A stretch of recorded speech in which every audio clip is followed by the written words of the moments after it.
സിറാജ് എങ്ങനെയാ മൊബൈൽ ഫോണിന്റെ ഫീൽഡിലേക്കുള്ള എൻട്രി ഒന്ന് പറഞ്ഞത്? ഞാൻ പഴയ കാലത്ത് ഒരു കർഷകനായിരുന്നു. അങ്ങനെ എനിക്കൊരു ആക്സിഡന്റ് പറ്റി, അങ്ങനെ ജീവിക്കാൻ ഒരു നിവൃത്തിയില്ല. അങ്ങനെ തേടി എത്തിയ ഒരു തൊഴിലാണ് ഇപ്പൊ മൊബൈൽ ഫോൺ. എന്റെ ജീവിതത്തില് ഒരു വഴിത്തിരിവ് തന്നെ, വലിയൊരു വഴിത്തിരിവ് നമ്മളെ സിംസുമായി ബന്ധപ്പെട്ട് ഈ അബ്ദുൽ സാറെ കയ്യിൽ നിന്നാണ് എനിക്ക് എന്റെ ജീവിതത്തിൽ മൊത്തത്തിലൊരു മാറ്റം തന്നെ പോകാനിരിക്കുന്നത്. അല്ലെങ്കിൽ ഇതൊന്നും സംഭവിച്ചില്ല, ഞാൻ ഇന്ന് എന്ത് ജീവിതം തകർന്നു പോയി എന്ന നിലയിലായിരുന്നു ഞാൻ. ഒരു 100 രൂപ ആരോടും ചോദിച്ചാൽ ആരും തരൂല, തിരിച്ചു കൊടുക്കാൻ പറ്റൂല.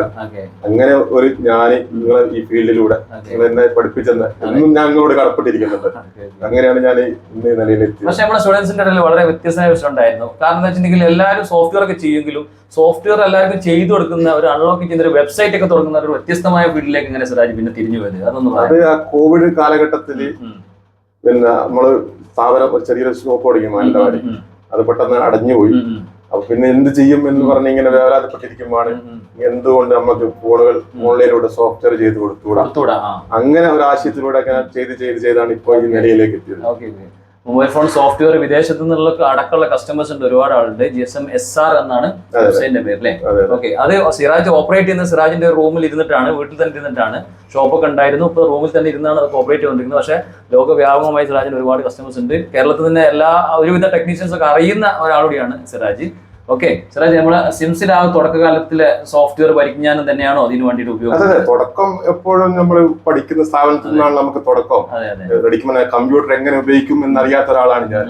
സിംസിൽ വന്നതിന് ശേഷമാണ് കമ്പ്യൂട്ടർ കാണുന്നത്, അതെങ്ങനെയാണ് ഓണാക്കുന്നത്, ഒക്കെ പഠിച്ചത് സിംസിലാണ്. ഞാൻ മാത്രമല്ല, വരുന്ന കാലഘട്ടത്തിലാണെങ്കിലും ഒരു ആത്മാർത്ഥമായി വന്നുകൊണ്ടായിരിക്കാം ഡൗട്ടുകൾ ഭയങ്കര കൂടുതലായിരുന്നു. എപ്പോഴും ഞാനിപ്പോഴും ആ സ്റ്റുഡൻസിനോട് എടുത്തു പറയും, നിങ്ങളൊക്കെ ഡൗട്ട് ചോദിക്കാത്ത ഞങ്ങൾ സങ്കടം.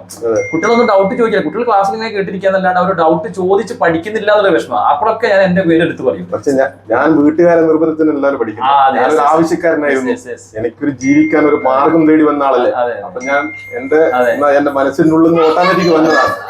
സ്വന്തം വഴി വെട്ടിത്തെളിച്ച് പോകുന്നതാണ്. അതുപോലെ തന്നെ ഇപ്പോഴും ആ ഒരു മാർഗത്തിൽ തന്നെയാണ് സിറാജ് പോയിക്കൊണ്ടിരിക്കുന്നതും. എന്തായാലും സിറാജിന്റെ സംരംഭം വളരെ ഉഷാറാവട്ടെ, ഇനിയും കൂടുതൽ വിവരങ്ങളിലെത്തട്ടെ എന്ന് ആശംസിക്കുകയാണ്. ഓക്കെ.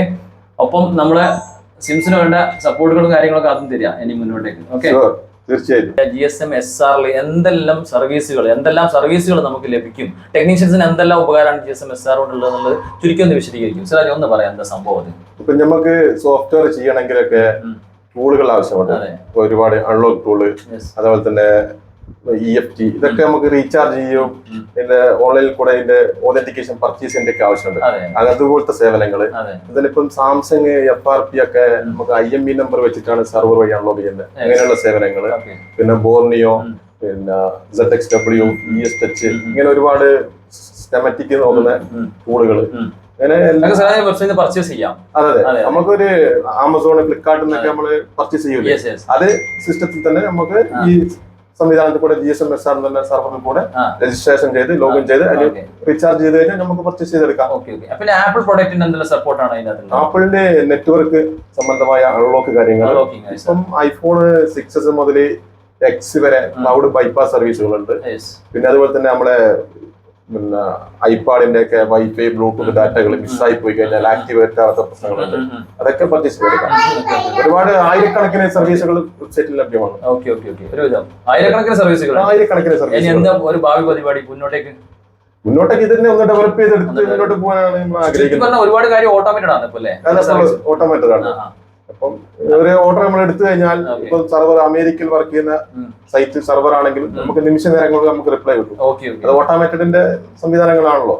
സിറാജിന്റെ സപ്പോർട്ട് എങ്ങനെയാണ് ഇതിന് പിന്നാലെ ഇപ്പം സാറ് ഇതിനകത്ത് രജിസ്ട്രേഷൻ ചെയ്തെന്ന് വിട്ടുക, നിങ്ങൾക്ക് ഫണ്ട് ആഡ് ചെയ്യാൻ വേണ്ടിട്ട് ഒരു സപ്പോർട്ട് മാത്രമാണ് ഞാൻ ആവശ്യമുണ്ടാവും. പിന്നെ പുതിയ സർവീസുകൾ കണക്ട് ചെയ്യാം, എന്തെങ്കിലും അപ്ഡേഷൻ വേണമെങ്കിൽ കൊടുക്കാം.